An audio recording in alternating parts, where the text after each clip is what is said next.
¿Qué tal? Es un gusto saludarlos de nuevo. Deseo que donde quiera que estén, Dios les bendiga y que cada uno de ustedes pueda estar bien con su familia, siguiendo las recomendaciones de las autoridades para evitar el contagio de este virus. Y hablando de virus, quiero tocar un tema que compartiré con ustedes en este momento, porque como seres humanos necesitamos respuestas a lo que está pasando en nuestro mundo hoy.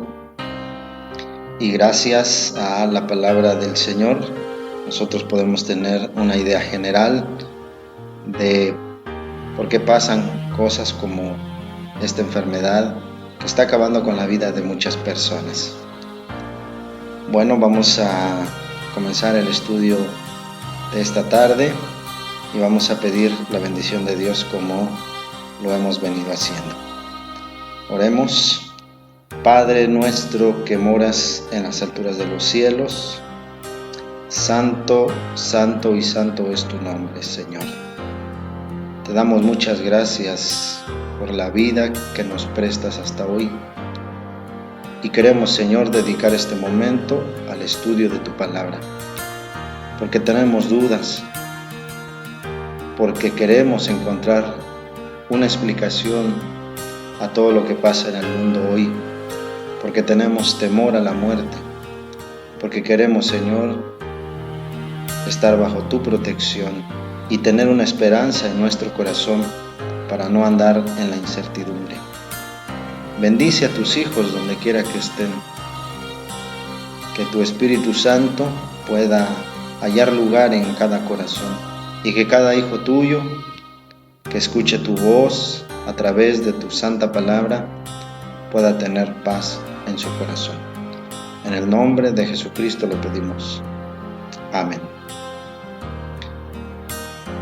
Muy bien, vamos a comenzar nuestro estudio de hoy y se titula Las dimensiones del pecado. Vamos a estudiar 4 dimensiones del pecado que encontramos en las Escrituras. Hablábamos del virus que está afectando al mundo hoy. El virus se puede decir en palabras sencillas que es un organismo infeccioso que al entrar en contacto con alguna célula la contamina. Este virus se multiplica y puede llegar hasta matar el organismo. Los virus son responsables de muchas muertes alrededor del mundo, pero quisiera hablarles a ustedes acerca de un virus más letal.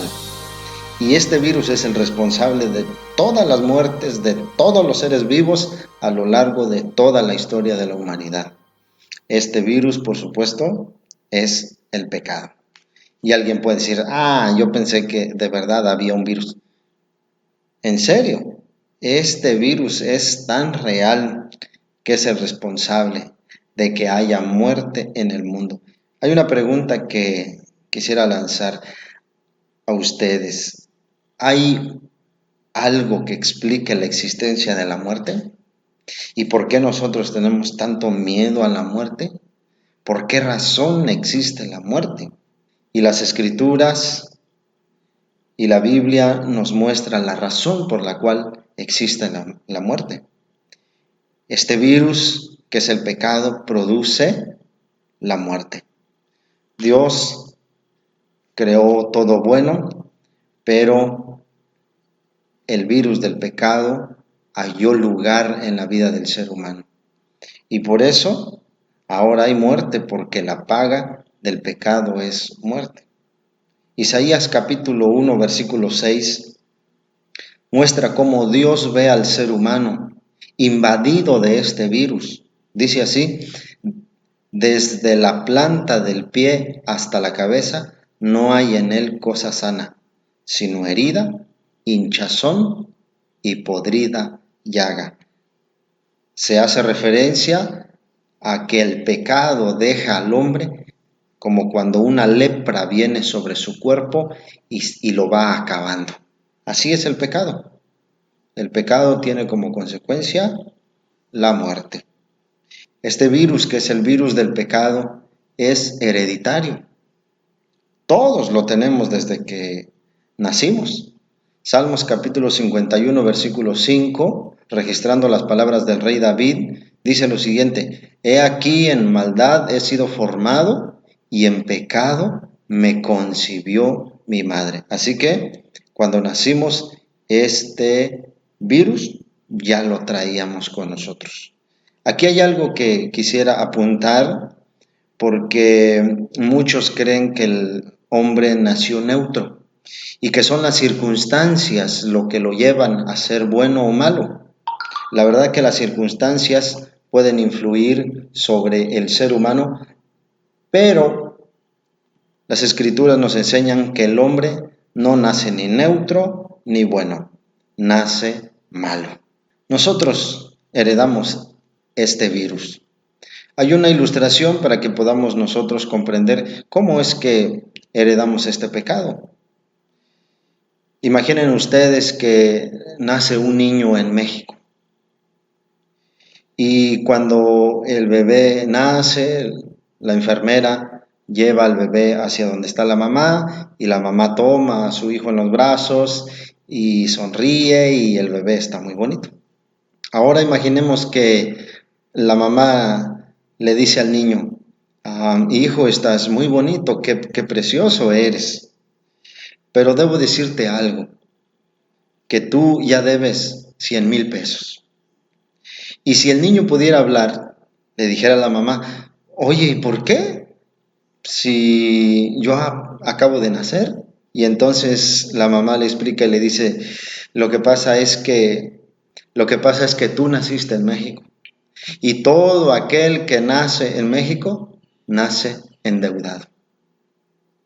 Aproximadamente algunos dicen que son 100,000 pesos lo que le corresponde a cada mexicano de la deuda externa. Eso quiere decir que todo el que nació en México ha nacido endeudado. Así es el pecado. Por el simple hecho de haber nacido en la tierra, es que ya somos pecadores. Bueno, entonces ya tenemos este virus de nacimiento. Y si no hacemos algo, entonces nos va a acabar, así como todos los virus, nos va a llevar a la muerte. Entonces hay que conocer este virus para entonces tener el antídoto. Hay que conocer el virus para también encontrar una solución. Esto es lo que los médicos hacen, tienen que estudiar el virus y entonces encontrar una solución. Así nosotros necesitamos conocer este virus, porque también este tiene solución. Y para conocer este virus, vamos a estudiarlo desde esta perspectiva, desde 4 dimensiones que podemos mencionar. La primera dimensión es la forma más conocida del pecado. Es el pecado visible y pudiéramos llamarlo como el pecado de comisión. En primera de Juan capítulo 3 versículo 4 dice lo siguiente: todo aquel que comete pecado infringe también la ley, pues el pecado es la infracción de la ley. ¿Y cuál es la ley? Bueno, los 10 mandamientos que Dios le dejó al ser humano. Entonces todo aquel que quebranta un mandamiento, todo aquel que no respeta la ley, que comete, por ejemplo, robo, fraude, asesinato, adulterio, estos son actos que rompen los lineamientos de Dios y entonces es tenido como pecado. También en las leyes civiles, esto también se toma como un delito, el robo, el fraude y lo que ya hemos mencionado. Entonces este tipo de pecado es muy conocido, es fácil de reconocer y creo que allí no tenemos ningún problema porque el sentido común, la conciencia misma testifica de que esto realmente es nocivo, es pecado, se considera como una falta aún por las leyes civiles. Muy bien, vamos a la segunda dimensión del pecado, que es el pecado de omisión. Y para eso quiero leer para ustedes Santiago capítulo 4, versículo 17, y dice lo siguiente: y al que sabe hacer lo bueno y no lo hace, le es pecado. Entonces noten ustedes la diferencia. En la primera dimensión del pecado era hacer algo malo, pero aquí en la segunda dimensión del pecado, que es el pecado de omisión, es no hacer lo bueno. O sea que el ser humano no solamente no tiene que hacer lo malo, sino también tiene que hacer lo bueno.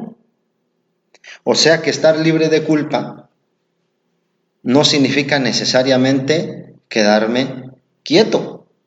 Algunos piensan que no robar, que no matar, que no hacer este tipo de pecados de omisión, pues ya los hace buenas personas. Dicen, yo no me meto con nadie, yo no he robado, yo no he hecho esto, y por lo tanto yo creo que entro en la clasificación de buenas personas. Lo cierto es que la palabra del Señor dice, quien sabe hacer lo bueno y no lo hace, es pecado. Es algo interesante porque esto nos enseña acerca de nuestra responsabilidad delante de Dios y delante de nuestro prójimo. Hay un ejemplo muy claro en San Mateo capítulo 25. Vamos allá, porque ahí se encuentra la siguiente lectura. Dice San Mateo capítulo 25, versículo 31. Cuando el Hijo del Hombre venga en su gloria, y todos los santos ángeles con él, entonces se sentará en su trono de gloria, y serán reunidas delante de él todas las naciones. Entonces apartará los unos de los otros, como el pastor aparta las ovejas de los cabritos, y pondrá las ovejas a su derecha y a los cabritos a su izquierda. Entonces el rey dirá a los de su derecha, venid benditos de mi Padre, heredad del reino preparado para vosotros desde la fundación del mundo. Porque tuve hambre y me diste de comer, tuve sed y me diste de beber, fui forastero y me recogiste, estuve desnudo y me vestiste, enfermo y me visitaste, en la cárcel y fuiste a verme. Entonces los justos le responderán diciendo, Señor, ¿cuándo te vimos hambriento y te alimentamos, o sediento y te dimos de beber? ¿Y cuándo te vimos forastero y te recogimos, o desnudo y te vestimos? ¿O cuándo te vimos enfermo o en la cárcel y fuimos a verte? Respondiendo el rey les dirá, versículo 40, de cierto les digo, por cuanto lo hiciste a uno de estos mis hermanos más pequeños, a mí lo hiciste. El versículo 41 sigue diciendo, entonces dirá también a los de la izquierda, apártense de mí, malditos, al fuego eterno, preparado para el diablo y sus ángeles.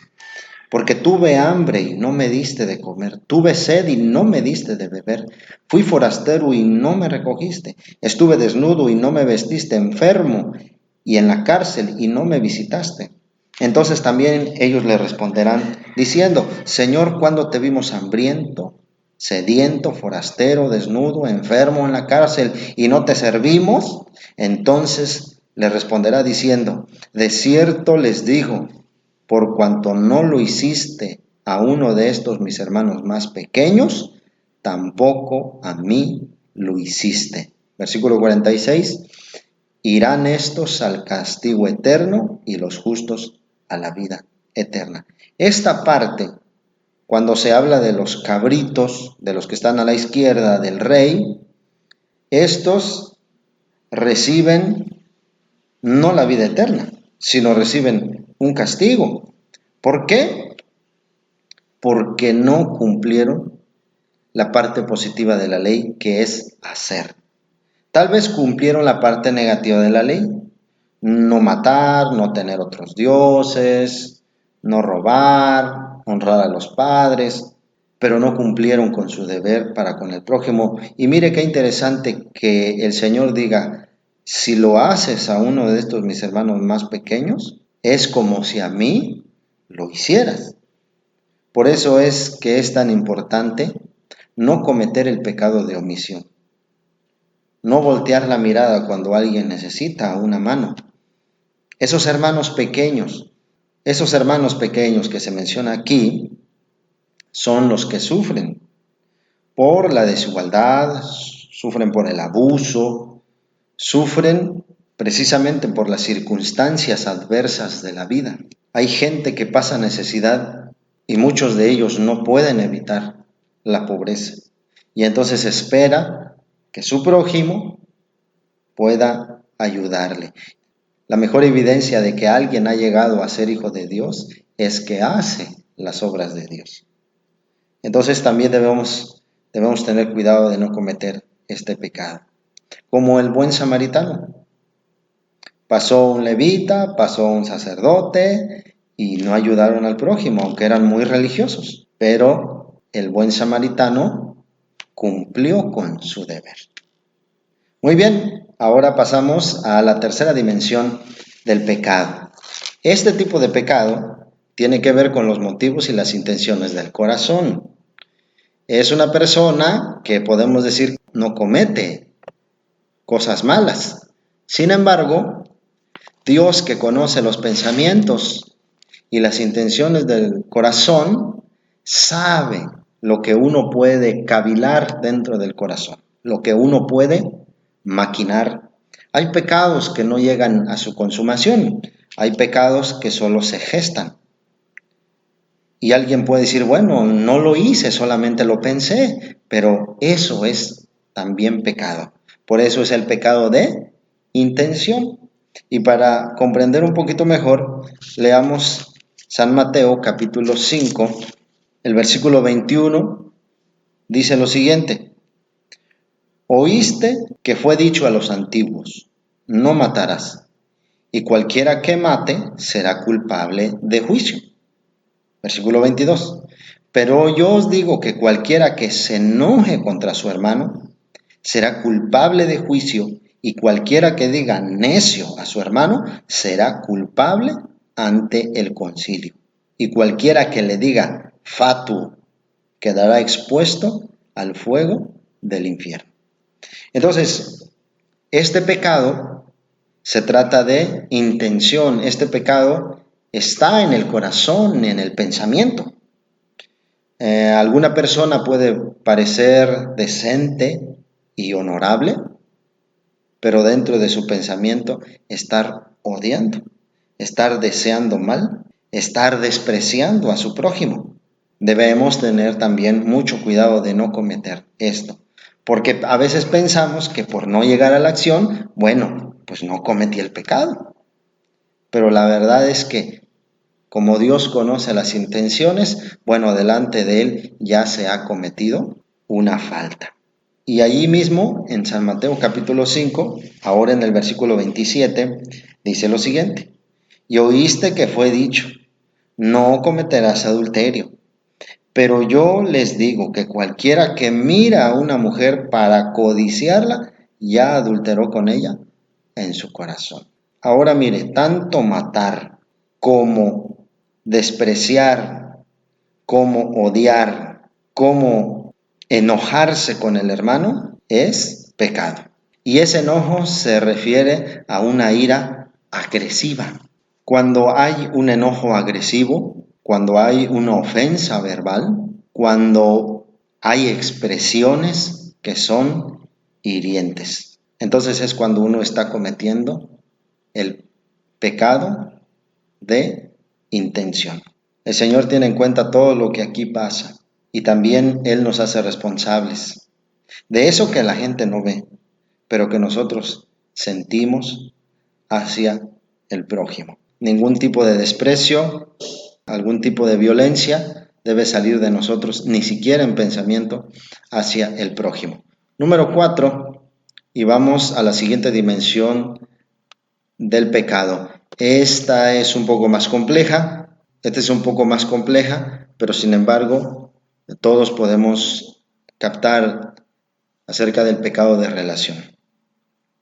Hay buenas personas que tienen buenas intenciones, hay personas que no cometen el pecado de comisión, hay personas que no cometen el pecado de omisión, tampoco cometen el pecado de intención, pero sí pudieran estar cometiendo el pecado de relación. ¿De qué se trata ese pecado? Vamos a leer San Mateo capítulo 7, versículo 21 al 23. Escuche cómo dice este pasaje. No todo el que me dice Señor, Señor, entrará en el reino de los cielos, sino el que hace la voluntad de mi Padre que está en los cielos. Muchos me dirán aquel día, Señor, ¿no profetizamos en tu nombre? ¿Y en tu nombre echamos fuera demonios? ¿Y en tu nombre hicimos milagros? Entonces les declararé, nunca los conocí, apártense de mí, hacedores de maldad. Es curioso que Jesús haya hablado que cuando Él venga a dar la recompensa a cada hombre según sus obras, habrá unos que van a creer que la decisión de Dios es injusta, porque tal parece que ellos se acercan hablando a Dios con toda confianza. ¿Y qué dicen estas personas que hicieron? Bueno, dice Señor, nosotros profetizamos, nosotros echamos demonios, nosotros hicimos milagros, y estos milagros y todo esto que hicieron, lo hicieron en el nombre de Jesús. Note usted algo interesante. Estos hombres es posible que no hayan cometido todos los pecados que antes mencionamos. Pero ¿por qué entonces el Señor Jesucristo muestra que aunque fueran personas muy religiosas, aunque hicieron cosas muy buenas, el Señor simplemente les llama hacedores de maldad? Si nosotros viéramos a alguna persona profetizar, diríamos, está bien con Dios, que es algo. Si nosotros viéramos a una persona echar demonios, diríamos que tiene el poder de Dios y que está bien con Dios. Si viéramos a alguna persona realizar milagros, nosotros damos por hecho que está bien con Dios. Sin embargo, no es así. La pregunta es, ¿qué tipo de pecado cometieron estas personas, aun cuando profetizaban, cuando echaban demonios y cuando hacían milagros? Cometieron el pecado de relación. ¿Qué quiere decir eso? Que no tuvieron una comunión con Dios. ¿Cómo? ¿Se puede que alguien use el nombre de Dios sin tener comunión con Dios y eso resulta en pecado? Sí, así lo enseñan las Escrituras. Todos los seres humanos, al menos la gran mayoría, reconoce que hay un Dios en el cielo. Saber que hay un Dios en el cielo no es suficiente. La Biblia nos enseña que hay que tener una relación con Él. Y cualquiera que no tiene una relación con Él, simplemente está en pecado. ¿Por qué Dios es tan exclusivo? ¿Por qué sentimos que esta situación es bastante dura para algunos de nosotros? Porque creemos que ser buenas personas es suficiente. La verdad es que no. Hay que tener una relación con Dios. ¿Por qué? Porque cualquiera que no tiene una relación con Dios, entonces actúa de manera independiente a Dios.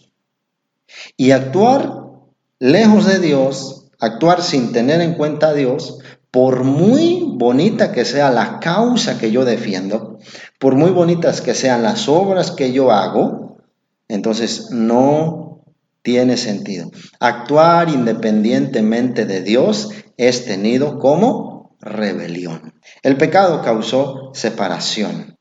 Una de las cosas que causó el pecado, he dicho, es que causó separación. Y estamos lejos de Dios. Y no podemos ver a Dios. Y por eso mucha gente no cree en Dios.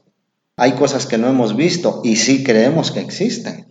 ¿Por qué? Porque hay evidencia. Entonces, si el pecado causó separación, ahora el amor de Dios nos llama a acercarnos a Dios. Nos llama a tener una comunión con Dios. Por eso, San Juan capítulo 15, versículo 5, dice de la siguiente manera, estas son palabras de Jesús, yo soy la vid, ustedes los pámpanos o las ramas, se puede decir. El que permanece en mí y yo en él, éste lleva mucho fruto, porque separados de mí nada podéis hacer. Una declaración muy contundente y bastante clara. De eso se trata el pecado de relación. Cualquiera que no tiene una comunión con Dios, cualquiera que no tiene una amistad con Dios, cualquiera que no tiene una cercanía con Dios, simplemente es tenido como un rebelde. Y la rebelión, por supuesto, entonces, es pecado. Suena muy duro, yo lo sé. Y algunos pudieran decir, ¿por qué es Dios así? Sin embargo, hay que ponerlo en el contexto del Evangelio, que habla del gran amor de Dios para sacar al hombre de esta condición. Entonces Jesucristo dice, separados de mí, nada podéis hacer. Primera de Corintios capítulo 13, hay aquí un pasaje que tenemos que considerar también, donde precisamente se habla del amor, y este pasaje es muy conocido. Primera de Corintios capítulo 13, si yo hablara lenguas humanas y angélicas y no tengo amor, vengo a ser como metal que resuena o címbalo que retiñe. Y si tuviera profecía y entendiera todos los misterios y todo conocimiento, y si tuviera la fe de manera que trasladara los montes y no tengo amor, nada soy. Vean ustedes que por mucho que yo hable lenguas, por mucho que yo entienda la profecía, por mucho que yo entienda los misterios, incluso si tuviera una fe tan grande, pero no tengo amor, y se está refiriendo al amor de Dios. Si no tengo el amor de Dios en mi corazón, simplemente eso no tendrá el fruto que nosotros esperamos. Uno puede defender alguna causa, uno puede ser un filántropo. Hay grandes empresarios, hay grandes artistas que donan a la caridad. Pero ¿qué dice el versículo 3? Y si repartiera todos mis bienes para dar de comer a los pobres, y si entregara mi cuerpo para ser quemado, si muriera como mártir por alguna causa, y no tengo amor, de nada me sirve. Y por eso es que las Escrituras definen a Dios como amor. Dios es amor. Entonces, si no tengo a Dios, por muy noble que sea la causa que yo defiendo, por muy nobles que sean las obras, por muy buenas que sean las actitudes, si no están movidas por el amor de Cristo, no van a rendir el fruto que nosotros queremos, que al final es la vida eterna. Vamos a conseguir otras cosas. Ciertamente el hombre es capaz de hacer muchas cosas, pero aquí el Señor es bastante claro con nosotros. Cada uno de nosotros entonces se da cuenta que estamos en pecado. La cuestión es que todos somos pecadores. Y si todos somos pecadores, porque nacimos con el pecado, porque cometemos pecado, entonces necesitamos de Dios. Algo que al ser humano le cuesta reconocer, que necesita de Dios. Al ser humano casi no le gusta la idea de que necesita que alguien venga y le ayude. El ser humano piensa que él tiene la suficiente capacidad, que él tiene el suficiente poder para ser bueno. Pero realmente el hombre no es su propio Dios. Necesitamos de Dios, ese poder externo que venga y nos ayude, porque nosotros aquí solos simplemente vamos a patinar y patinar y patinar en la misma situación. Este virus tiene solución. Primera de Juan, capítulo 1, versículo 8, dice de la siguiente manera: si decimos que no tenemos pecado, nos engañamos a nosotros mismos y la verdad no está en nosotros. Si confesamos nuestros pecados, Él es fiel y justo para perdonarnos y limpiarnos de toda maldad. Ahí está la solución. Es Dios quien nos puede ayudar en nuestra lucha por ser buenos y nos da el verdadero motivo para ser buenos. Tener como objetivo ser buenos lejos de Dios simplemente es morir por una causa que no vale la pena. Pero si luchamos por una causa que está en armonía con el amor de Dios, entonces tiene sentido totalmente. ¿Qué debemos hacer entonces? Debemos conocer a Dios, debemos obedecerle, debemos permanecer, debemos amar, debemos depender de Él. Vivir por nuestra propia cuenta no nos ayudará a vencer el mal, no nos ayudará a vencer el virus.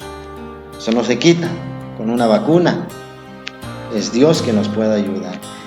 Entonces necesitamos tener una relación con Dios. En la Biblia se le llama caminar con Dios. Que nuestra vida dependa de Dios. Una vida bajo la soberanía de Dios trae como recompensa la vida eterna. Vida eterna que nadie más puede ofrecer, solamente Dios. Y terminamos con la lectura de Romanos capítulo 6, versículo 23. Y dice de la siguiente manera: porque la paga del pecado es muerte, mientras que la dádiva de Dios es vida eterna en Cristo Jesús. Cada uno de nosotros busque poner su vida en armonía con Dios. Hagamos una amistad con Dios, nos pueda librar de la condenación del pecado. Y podemos tener el regalo más hermoso al que el ser humano pueda aspirar: la vida eterna. Que Dios les bendiga, mis hermanos.